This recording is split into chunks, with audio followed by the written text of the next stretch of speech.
नमस्कार निवेशकों, Indian investor of the year के इस नए अंक में आपका हार्दिक अभिनंदन।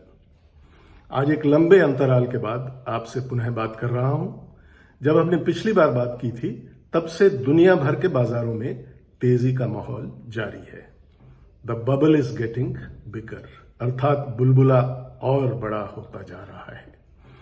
आज का अंक उन नए निवेशकों को समर्पित है जिन्होंने 2020 में कोविड के बाद बाजार में पहली बार कदम रखा है। भारतीय बाजारों में लगातार खुलते डीमैट खाते तथा म्यूचुअल फंड के जरिए एसआईपी में बढ़ता निवेश अप्रत्याशित तेजी अर्थात बुल रन का पर्याय बना है।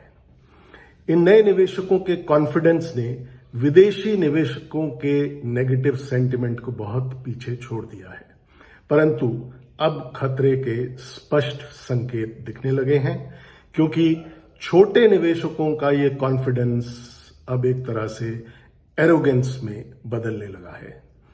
बैंक एफडी तोड़कर स्टॉक मार्केट में निवेश की प्रक्रिया ने बुलबुले अर्थात बबल का रूप ले लिया है, क्योंकि इन निवेशकों को यह लगने लगा है कि हमारे बाजार नीचे गिर ही नहीं सकते। जैसे जैसे यह बबल बड़ा हो रहा है, इसके भड़बड़ा कर फटने की संभावना भी तेजी से बढ़ रही है। पहले मेरा विचार था कि बाजारों में 10 से 15% की अच्छी करेक्शन आ सकती है, परंतु अब लगने लगा है कि एक क्रैश की संभावना बन चुकी है और हम 25% या उससे अधिक की गिरावट मध्यावधि में देख सकते हैं। मेरा निफ्टी पर 20,000 तक के लेवल तक गिरने का आकलन कायम है और इनके कारणों का विश्लेषण करना आवश्यक है।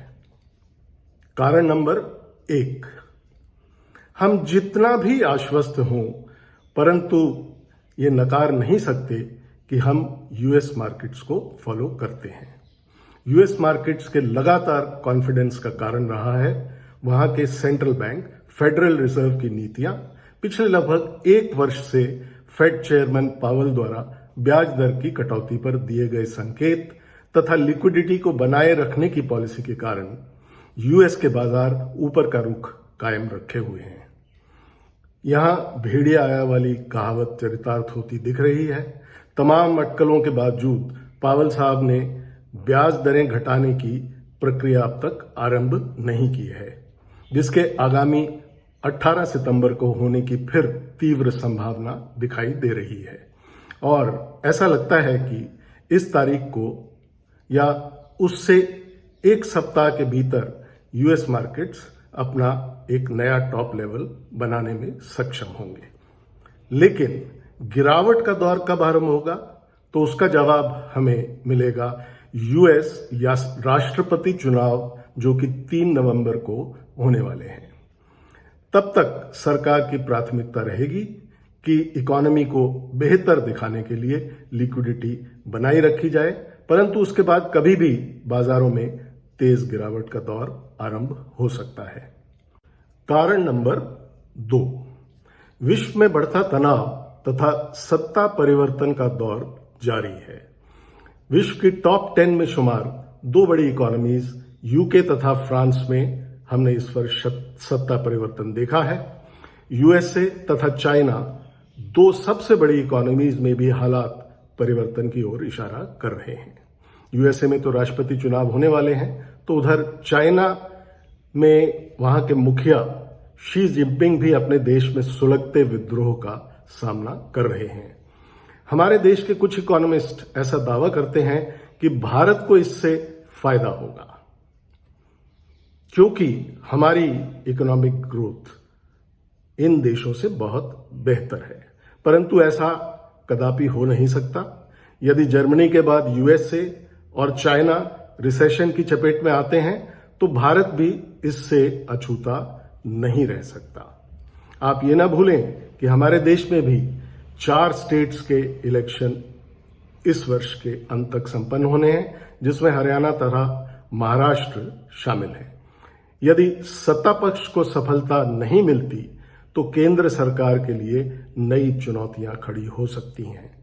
विभिन्न देशों के बीच बढ़ता तनाव आग में घी का काम कर रहा है। रशिया यूक्रेन और ईरान इजराइल के बीच तो आपने तनाव देखा है, अब चाइना और ताइवान की भी बारी आने वाली है।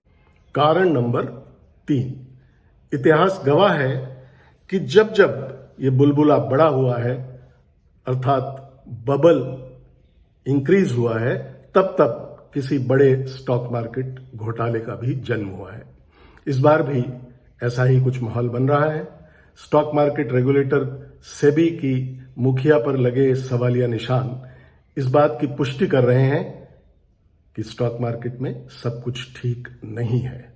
इससे पहले कि कोई बड़ी साजिश उजागर हो, निवेशकों को सावधान होना ही फायदे का सौदा रहेगा। हर बार की तरह एक निवेदन, निवेशक अपनी पूंजी को बचाएं और निवेश करने से पहले अपने वित्तीय सलाहकार की राय ले लें। हमारे आकलन के अनुसार मध्यम अवधि में मार्केट क्रैश की संभावना बहुत बढ़ गई है और हम निफ्टी में कम से कम 20 से 25% का क्रैश देखते हैं और मिड कैप एवं स्मॉल कैप इंडेक्स में तो ये गिरावट और भी गहरी हो सकती है। निफ्टी में हमारा बदस्तूर यह आकलन कायम है कि निफ्टी कम से कम 20,000 की ओर अग्रसर हो सकता है। अंत में एक निवेदन, चैनल को सब्सक्राइब कर लें तथा लाइक का बटन दबा दें। आपके कमेंट्स का भी स्वागत है। आज के लिए इतना ही। शीघ्र मिलते हैं एक नए अंक में। अंत में जाते जाते आपके लिए एक विचार छोड़ दें। चेस की भाषा में कह दें तो राजा को शह दी जा चुकी है, जिसके बाद मात निश्चित है। The king has been checkmated. नमस्कार।